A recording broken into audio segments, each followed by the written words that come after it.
We're at the final phase, the final stage of everybody's season and what everybody aspires to, and that's to play in the NCAA tournament. And we have an opportunity for the first time in my tenure here to do it back-to-back, which is good news. All our guys, with the exception of Kelvin Davis, have had experience, our starters. So it should pay dividends for us. Obviously, close to home is immensely important. We've never had that, a high seed. We've never had that. So we got a lot of things going for us, but we've got a Northern Colorado opponent that doesn't care. So our job is to not look too far ahead and become a fan, but to do what nobody wants to hear, and that's grind away at our first game. And that's what we're going to try to do. It's exciting that we'll have a lot of fans, and we are excited and anxious to play that first game, and I know we'll be ready to play. Hopefully we'll play well. I will entertain any questions. Speaking of that first game, I was expecting you guys to win, but getting that first win in the NCAA in the program history, can you just talk about getting kind of the monkey off the program's back a little bit, I guess? Well, I don't know about monkey or back. I know we ain't never won a game, so that's our goal, is to win a game. And these kids don't care. Some of them are here going to their first tournament. Some of them do the second. None of them think too much about the past. They're worried about today, and so am I. We want to win a game. And we are going to be expected to win a game. So we'll just go in and compete hard and hopefully win a game, and then go from there. Steve, conventional wisdom is that the tournament's very guard-driven, and that teams with the best guard play generally advance. Can you ask any more of DJ Gay than you already have? DJ Gay has been spectacular throughout his career. And it makes me feel good to see him getting recognition, not just from me and not just locally, but made first team all-league. DJ was surprised. He felt that he was good enough, but he didn't know that others would view him that way. He is. And we get to Vegas. And once again, he finds a way to make a play that helps you win a game. And the spectacular ones at the end of the game stand out to everybody, but he's just so steady with what he does, so smart with how he plays, that it's nice to see him get individual recognition, even though we all preach team, the team, the team. And it was nice to see at the end of the day he was also named on the first team, all-tournament team. And I don't know that he scored a point in the last game, or a couple of points, but it's nice to see DJ getting some notoriety after a brilliant career. He's a terrific guard for us, no question about it. Coach, Northern Colorado leads their league in rebounding. They're leading their league in free throw shooting. They're tough on the wings. Can you talk about them? I realize they haven't beaten many people in the top 100. But you're going to hold that question. I know he had a follow-up real quick. Okay. Well, I was just going to say that in all your close games, you hardly ever comes off the floor, DJ. And in a tournament, I'm guessing it's going to be less than that. How do you manage his minutes, and what is your criteria to take him out of the game? We've added one more player to the rotation in Jamal Franklin, which lends itself to giving him a couple of minutes rest, even if he doesn't want to, and even if I don't think that I should. So I don't know what it's going to mean against Northern Colorado.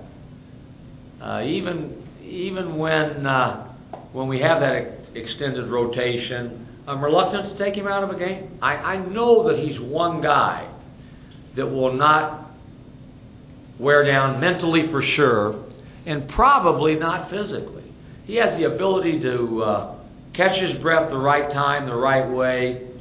He can get a breath that on a dead ball, on a free throw. And as we said before, the length of the commercials in NCAA play is at least 45 seconds longer, so that will help him. So he could go 40 minutes for 6 games if we're playing 6 games. And I know he can do it and do it effectively. Thank you. I'm sorry. No, my apologies, I didn't know. I just wanted you to talk about your first opponent. They lead their league in rebounding, free throw shooting, they have terrific wing play. Are you at all, I mean, you've broken down the tape, I'm sure, of them. What do you see of Northern Colorado? When I heard and saw Northern Colorado on the draw, my first reaction was the same as DJ Gay. I remember January 9th, 2008, when they came into our building and beat us. And beat us in every phase of the game, from coaching, which you start with, to execution. They had 14 offensive rebounds to our 20. They had 34 or 37 total rebounds, 14 offensive rebounds to our 7, and 34 or 37 rebounds to our 20. They beat us up. And this year's Player of the Year in the Big Sky, Devin Weitzel, came off the bench, played 20 minutes, and led them with 15 points. That's what I remembered. So probably good for us that we had that experience.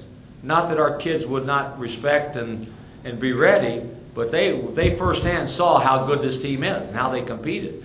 Then the next year, then in November or December of 2008, the following season, we went up there and we won a really hard, close, tough game. And it took Tim Shelton being perfect. 6 for 6 from the field, 2 for 2 from the three-point line, and 3 for 3 from the free throw line. 17 points for us to win that game in a close, hard-fought game. I told that to our team, and Shelton went, "Coach, I also took 3 charges." So, we'll remember, this is a good team we're playing, and they compete. I'm very impressed with the coaching and with the playing. Coach, can you talk about the healthier team? I know last year Tapley had a broken hand and Gabe Back was hurt from taking a charge in the tournament. Now you guys got some rest in the tournament. Can you compare the two days after the tournament? We're pretty healthy right now. We're pretty healthy, knock on wood. We're in good shape physically, and I know we're in good shape emotionally, and so we'll be ready to go. We'll have no excuses for how we play. What's the difference in the tournament between being the lower seed as opposed to the higher seed like you guys are this year? I mean, is there, or is it just one of those things that, they can play bracket buster, I guess?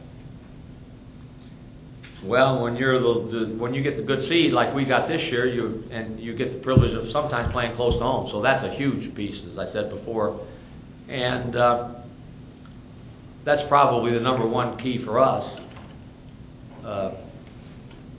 There have been twos that have lost to 15s. Hopefully it won't happen in our West region. So we'll just have to come out and make sure we're ready to go. And again, this team's playing really good basketball. Our opponent, Northern Colorado. Again, they've won 7 in a row. They've run 11 out of 12 and 19 out of 22. So they're good. It's a good team we're playing. We've had experience guarding a guy like Weitzel, Jimmer Fredette, and we didn't have very good success with him. So we're going to have to guard this team. They got a lot of offense, and they compete really hard. Steve, is there a value in your mind in the first-hand experience you've had with that team, just from the standpoint of being a 2 versus a 15 and not allowing complacency, perhaps? I don't think it'll happen to us. We went in last year as what? What were we last year? 11. We were at 11, and we felt we could come in and beat Tennessee, and they were a 6. So we've reminded our kids of that. When you get into tournament play, everybody's energized, everybody starts 0-0, and everybody thinks truly that they're going to win that first game. And I like all the things, the factors that are going in. should lend itself to our kids being ready to play, and then you got to make sure you don't try to do things too fast. Which sometimes in tournament play you do. You get so excited that for 4 minutes you don't know whether you're at the right side or the left side or what basket to shoot at and all that stuff. So we got to make sure that doesn't happen, and it can. Does having played them in recent memory with these players reinforce all those things that we're trying to? Without question, absolutely without question. This is a good basketball team. I can say it. We haven't shown it to them yet, but we've got clips of both of those games that we will show them, and many of these guys were not playing a lot of minutes. Beitzel was, but they were all on the team that second year we went up there. They were all playing. They were all the next wave of guys that started last year and then this year for them. There are 4 seniors and a redshirt sophomore, so they've got really good experience in their starting lineup. I believe they won 25 games last year. Helped Tad Boyle get the Colorado job, and they probably resent the fact that we were a 2 and they were a 15. Coach, how important this time of year is it to have a veteran staff, not just a veteran staff, but staff that's been with you a long time, and when you have it, Sunday, Thursday, and you get thrown, an opponent, possibly 1 or 2 other teams on Saturday, it's a short turnaround. To be efficient with your time and for them to know exactly what you want and what you demand and what you need as a staff to get ready for practice. It's worth its weight in gold to have a staff that has been together for as long as ours has, for the familiarity of what we need to do, for the lack of resentment and who gets the credit and who has to do what. When we finished with our obligations yesterday, we went to the office and I had 3 tapes waiting for me. We met as a staff and talked about what we wanted to do, each of us individually, and then, okay, let's meet in an hour. And then I got my tapes and went home, and everybody else was still at the office. And I knew that we would, when I came in today, we met at 9 o'clock, and I knew that Justin would be ready for the defense. I knew Mark would be ready to give me his view on the personnel. I knew Dusher would be ready to do everything. So it's great to have that staff that we've got. And our younger guys, and David Velasquez, who, they do all the grunt work, and he probably didn't leave. He had every tape, and Soria, Matt's, he's taking care of everybody else. Families getting to the event and making sure tickets are here, so we don't have to bother about any of that. So everything from matchups to what we need to do for practice today to logistics of getting where we need to go tomorrow, I could not ask for anything better for us and for me. And a lot of that is the fact that we're all here together. And they know what I want, what I like, what I don't like, and so it's been very nice for me. A couple of the kids say watching the Fat Five documentary inspired them a little bit because they kind of think of themselves kind of like the way those kids were back then. I mean, can you speak to that?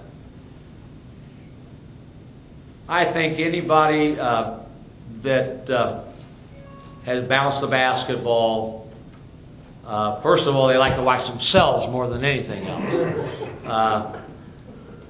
But then, they see a style of play, and people, none of them were even born then.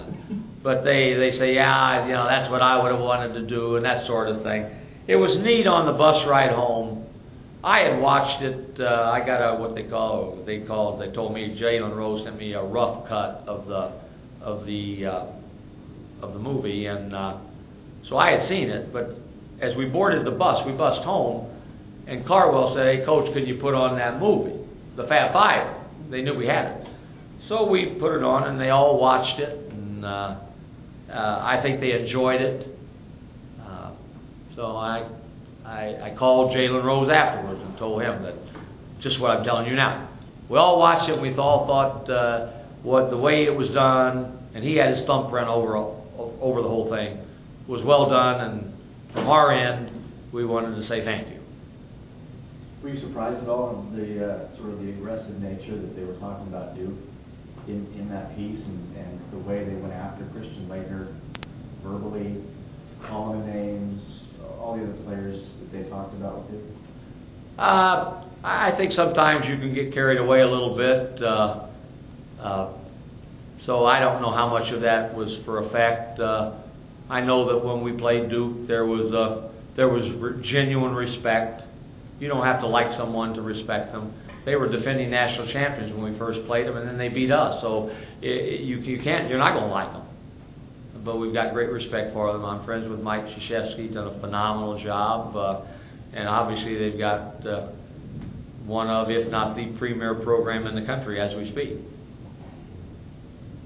Do you think seeing, because most of these kids weren't alive when you won your national championship, I mean, actually seeing, you know about it, actually seeing it, do you think that kind of gives them any extra I guess, if that's a word?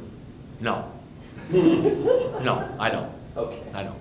I really don't. I know they enjoyed it, but if they're looking for something like that to give them motivation to play, we're in a world of hurt.